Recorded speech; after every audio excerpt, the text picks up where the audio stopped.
Well, hello everyone, and welcome to the show. I am Marcia, and this is the Marcia Show. I didn't name it; they did, but that is kind of fun. I know. All right. Marcia. I know, but it is Joel Tyson that is really in the spotlight right now because it is so wonderful to have you here in our new digs. How do you like them? How about that? That's great. Kind of cool? Yeah. We're going to be talking about Fellsmere so much here on Buzz TV because there is so much going on. And Joel Tyson, if you are just tuning in, is our vice mayor of the city of Fellsmere, and of course, probably, how long have you been on that council? Since '98, off and on. Since '98, off and on. They voted me out a couple of times, and I said, well, you might as well vote me back in because I'm not going away. I'm going to be here. So you are indeed. Yeah. Well, if I'm not mistaken, because I always said that Joel Tyson was a native of Fellsmere, but you're Okeechobee. No, Kissimmee. I was born in Kissimmee. Well, of course.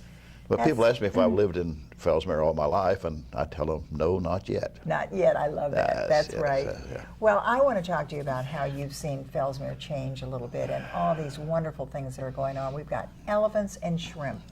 Wow. Right. Who would have thought? Well, it's perfect. Yeah. It is. Yeah, who would have thought? Of course, we give all the credit to Jason Nunemaker, our city manager. He is unbelievable. So yeah. He's a true visionary.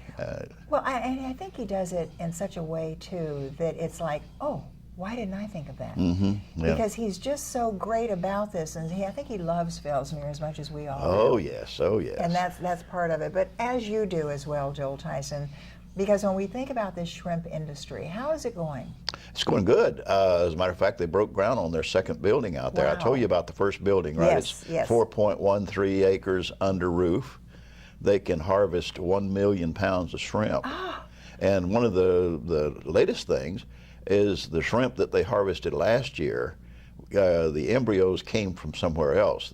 This crop that they're doing right now, they're natives. They're native Fellsmere shrimp. They started out from the little embryo right on up, and they'll harvest. I have no idea when it's going to be, but they'll harvest that 1 million pounds. Oh my God. The other good news is just south of Marsh Landing, there was a little building. I mean, it's right next door to Marsh Landing on the south side.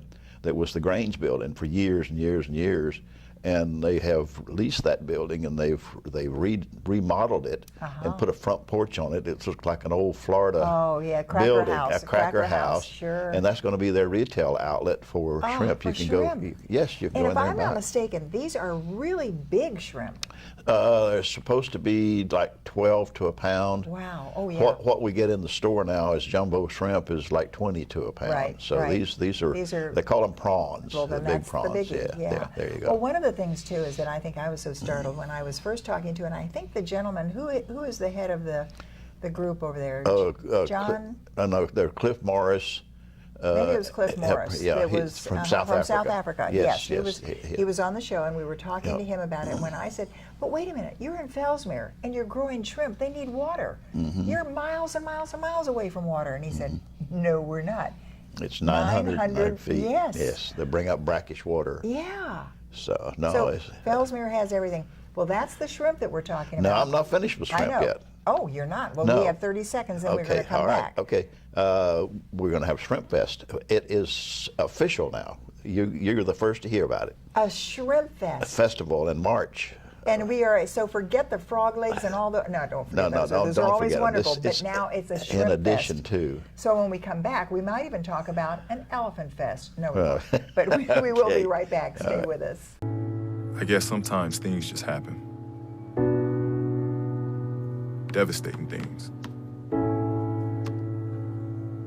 It's got nothing to do with fairness.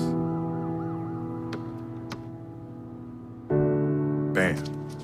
Your whole world changes in an instant. And you never see it coming. That's what happened to me. The day my mother had a stroke. I'm Paul George, and I want you to learn the signs of a stroke fast. F-A-S-T. F, face drooping.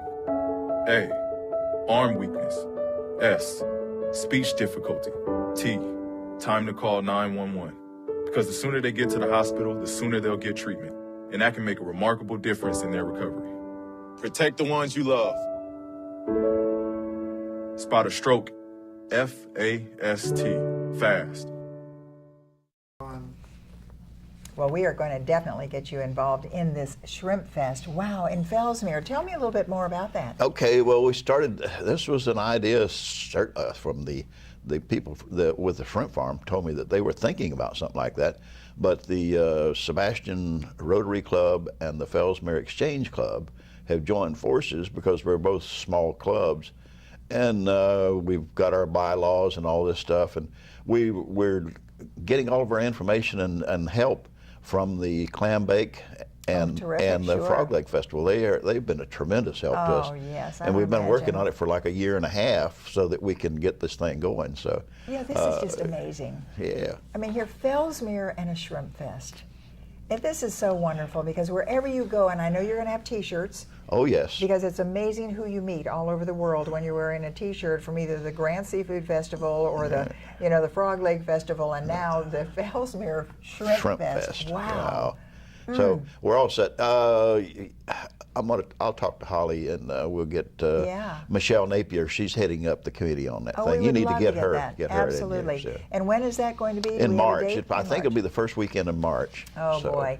Well, get your appetites ready because, boy, oh, boy, and we're going to keep our eyes open and our ears open as well for when that opens, the house opens, so we can go up and buy shrimp. You can buy shrimp right there. Whoa, Yeah. Boy, is that going to be delicious. Elephants. Got to tell me about the Okay, elephants. well, we have another elephant out there. You know, we had the two, the matriarch and the little, I guess he's about 7 years old now. And now they've got another, it's a retired elephant, a female, that's out there now, an African elephant. And I think it's the zoo in Memphis, if I'm not mistaken. They're going to redo their elephant compound, and we're going to get their elephants for about 2 years. Oh, great. So that's coming on. What do we call the elephant? Is it a refuge or is it a sanctuary? It's not a sanctuary. It's, well, they're going to do, they'll have a breeding program out there. Oh, they will? Yes, Oh, and it'll be okay. a retirement place because they've got 225 acres right now. And with an option to lease more from, we got all the land in the world out there. So if they want to expand, they and have. we got the weather for the elephants too. Absolutely, yeah. But there's two different types of elephants. There's African elephants and Asian elephants. Oh, okay. Because one of them, the ear looks like the. Africa. Okay, That's it the looks just African. like that's the African. And the Asian elephants are a little smaller. Oh, yes. But they're not compatible. You got to have separate facilities. In fact, they don't for like them. each other at all. They don't like each other. We're talking about right, elephants.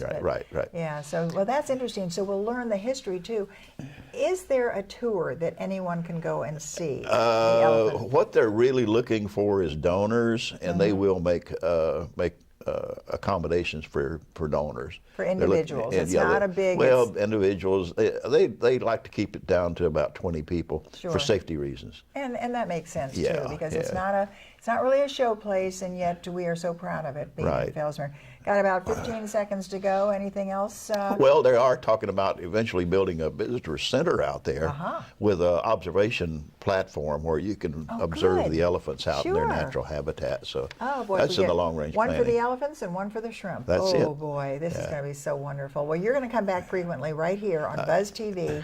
Keep us informed about what goes on in Fellsmere, and of course you're going to send us some of the other guests as well. Fellsmere. Let all of our individuals watching Buzz TV all over the world, because all you have to do is look at Buzz TV on your iPad, your smart TV, your smart phone, whatever it is, and you can find. You're going to be Buzz streaming TV. Live on that? Absolutely, we're on. Oh, great. We're on. You got to get an app. Absolutely. Okay. Joel Tyson, Fellsmere, thanks for being with us. Okay. And thanks to you for being with us as well.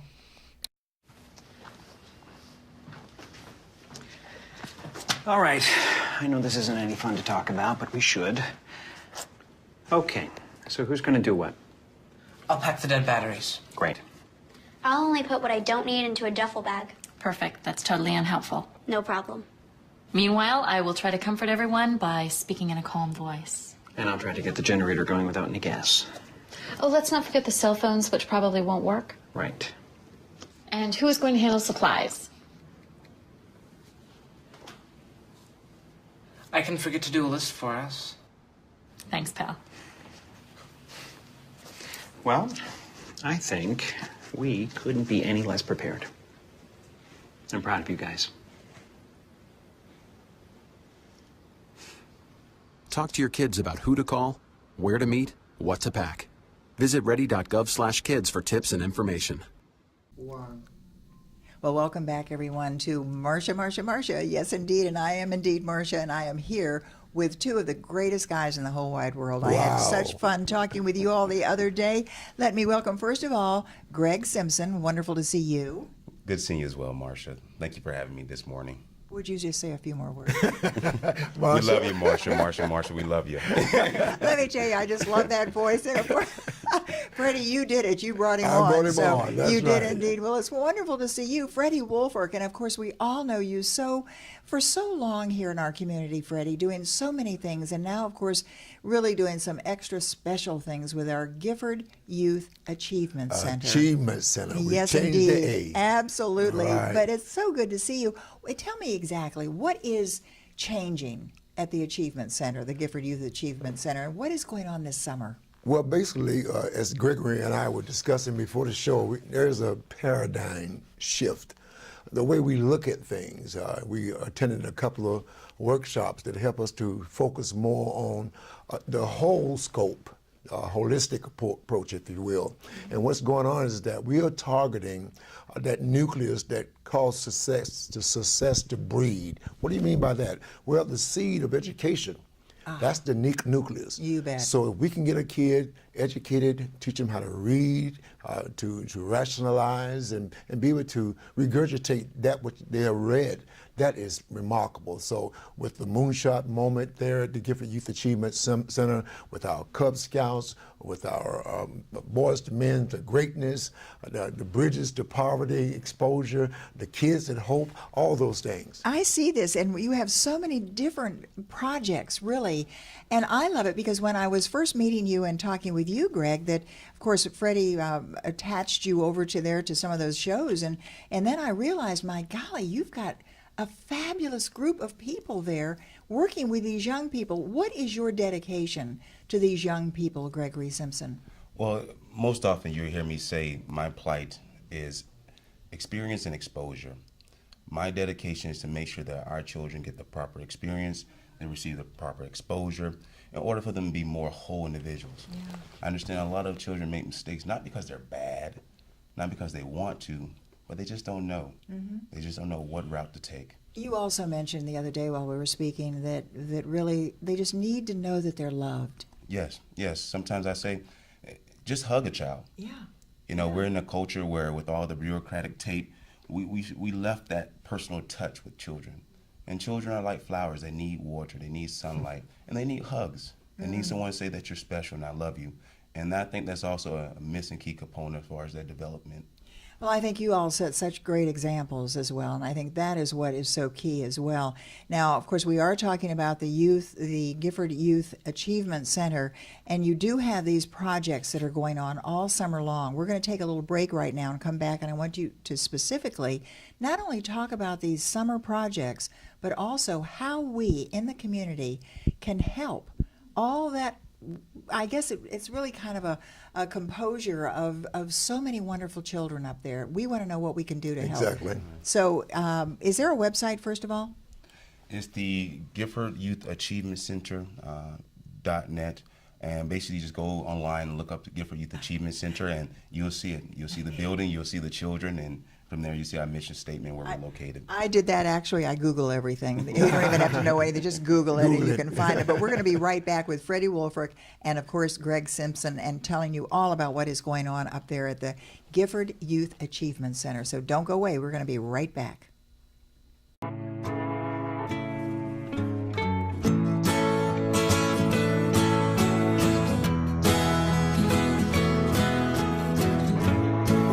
Son, tell him that I've begun to dream of things to come, and tell the trees not to look for me. I'm going to find some peace of mind. Wake the sun. Wake the sun, wake the sun, the sun.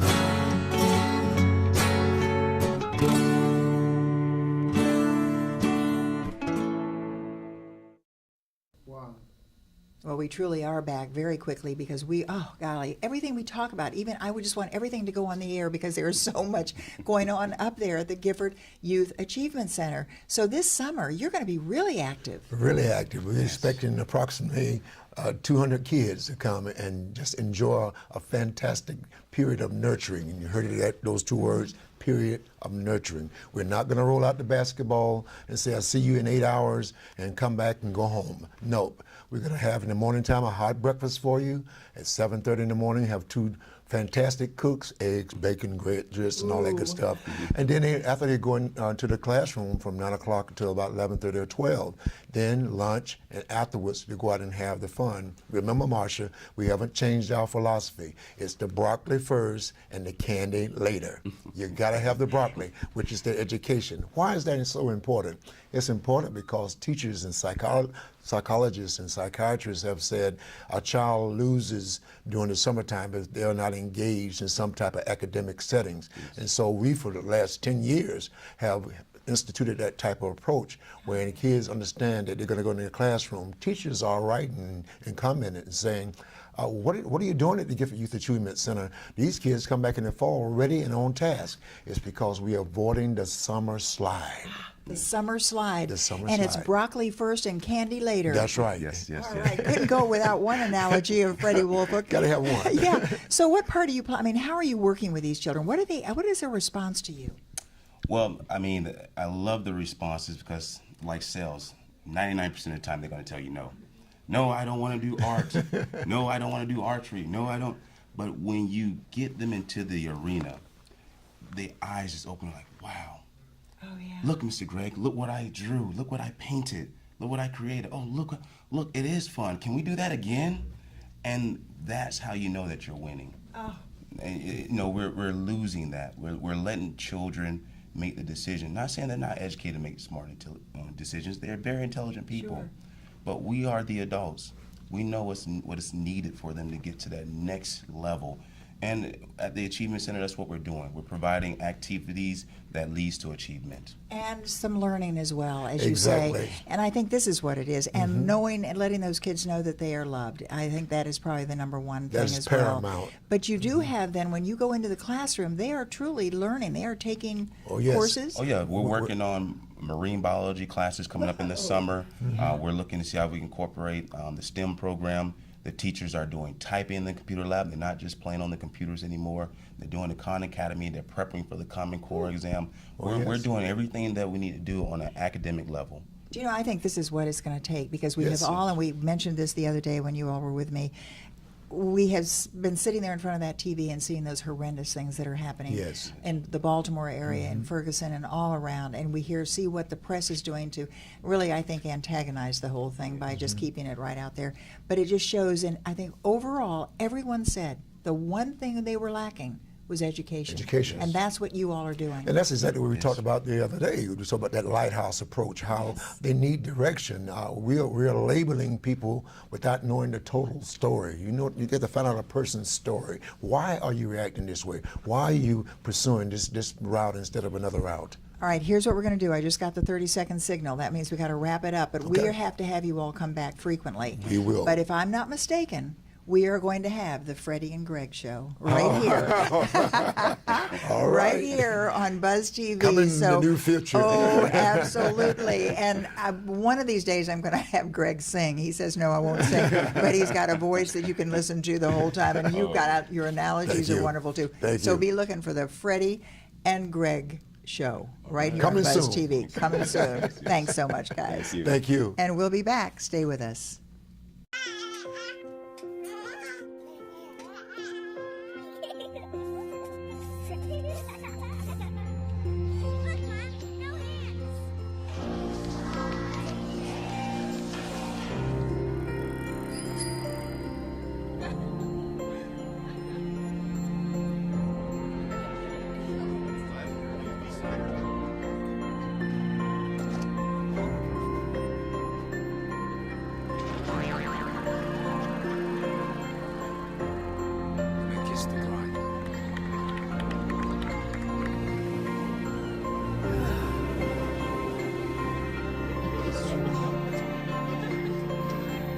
A full life, measured in seats, starts with the right ones early on.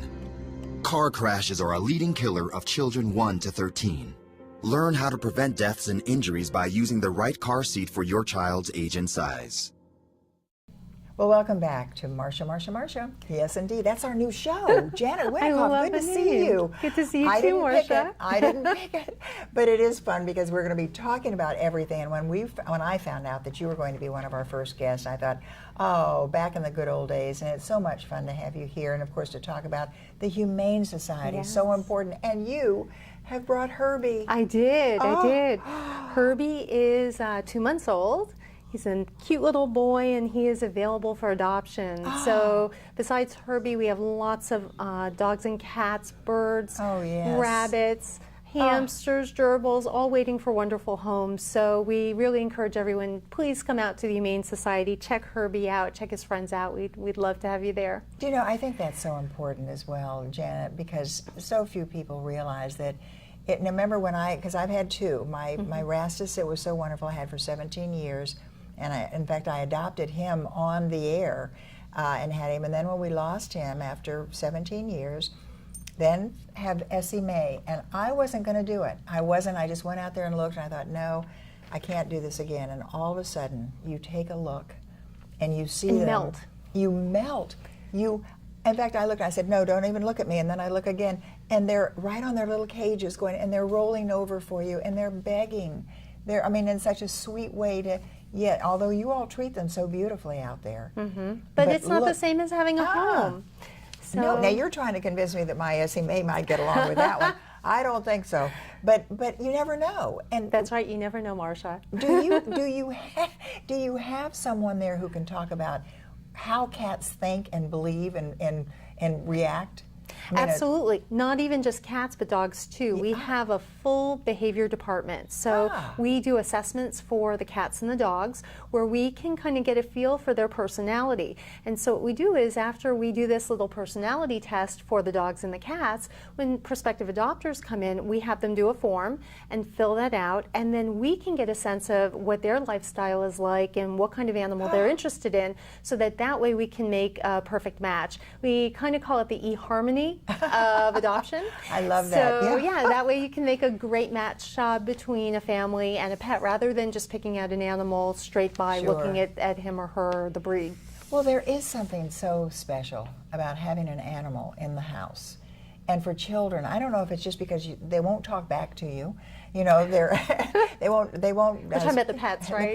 The pets, yes. And there's just something so special about having. And look at this one.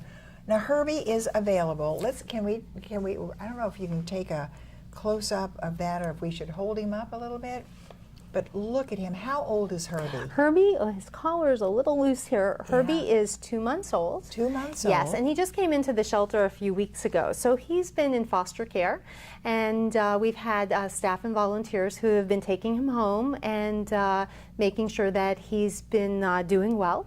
And now he is ready for adoption. So when people adopt, prospective adopters come to us, their animals are spayed or neutered, they're dewormed, they're vaccinated, they're microchipped, they get a free ID tag. So that's all included in the adoption process. And that is important, because this is what will keep those poor little babies from being rebred out on the streets, and then of course with no home. So really having them spayed and neutered is so important as well. And you do have courses or classes too where you teach people about the importance of that, if I'm not mistaken? Yes, we actually have programs for children, and we have tours available to both adults and children, so that we can show them the shelter, we can show them the surgery center, and they can learn all about why the shelter is there and how we benefit the animals in the community. What we're going to do? I'm going to interrupt you because we're going to take a little very brief break and come right back and have you explain how all of our viewers can go out and learn more about this, and then of course make sure that you adopt one of these precious babies. We'll be right back. Stay with us.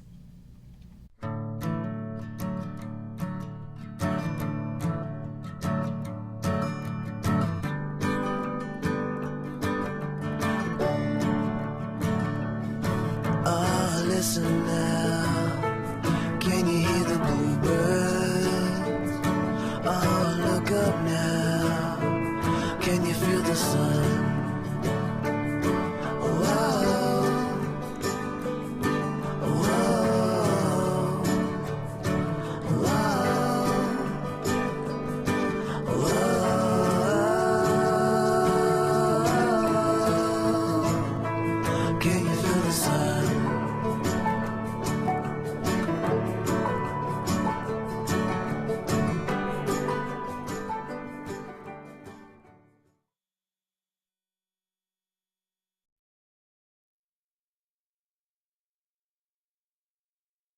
Well, welcome back. And of course, as I promised you, we would continue on talking about how you can adopt a darling, precious pet.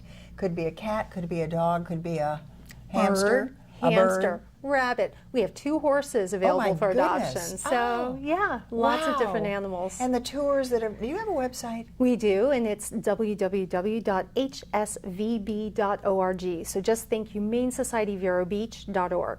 .org, and then you can find out all about this and all of the hours that you're open and everything. But what are you looking for the most? I noticed down here you have pet food donations. You need all of that. We definitely do need pet food donations, and it's not for the animals in the shelter, Marcia.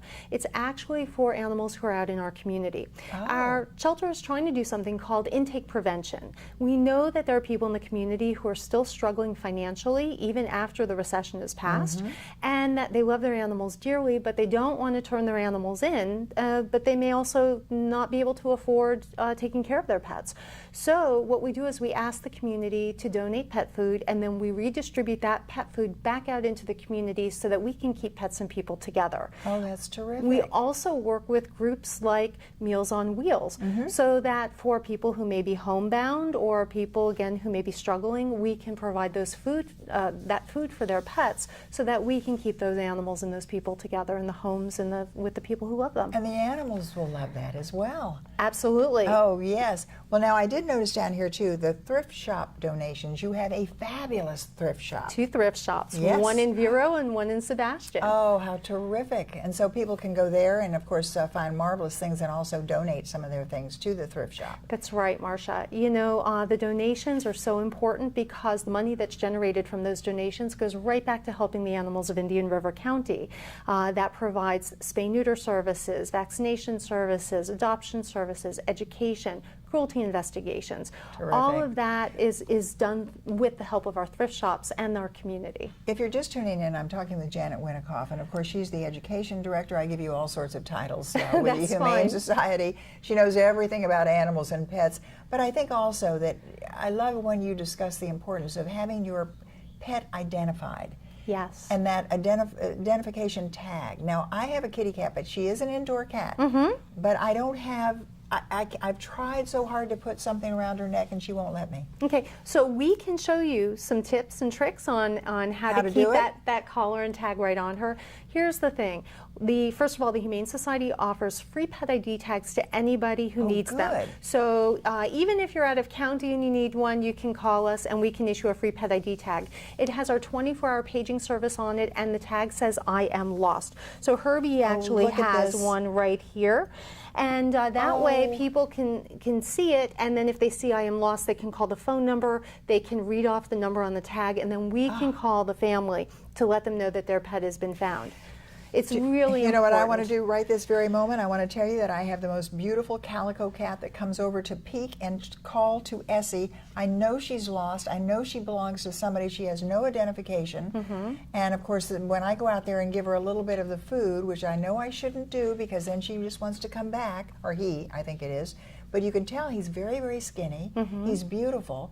But he's lost, and I, you know, it's after the season. I think somebody might have had them, and so what do you do about something like that? People can always bring lost pets to the Humane Society, and what we do is we actually have lost reports that we keep on file, and then our staff go through the lost reports to try and match up the animals with people who may have lost their pets. So in this last closing, then, if you have lost a pet, be sure to call the Humane Society, and if you find a pet, take the pet out there. Or call the guard gate and let the guard gate know too if you're in a community where they might be looking for it. Do everything you can to get that poor little cat off the street. Right, and make sure that your pets are microchipped. It only costs $15 to $30. Most every veterinarian does this.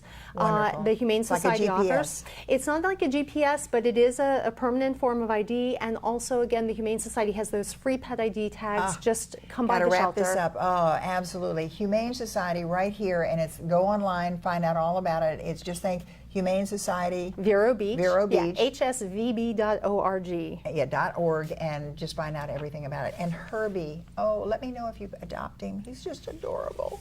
No, Essie Mae would not be happy with him. Thanks so much, Janet Winikoff. You're welcome. Hope you enjoyed that segment. We'll see you later.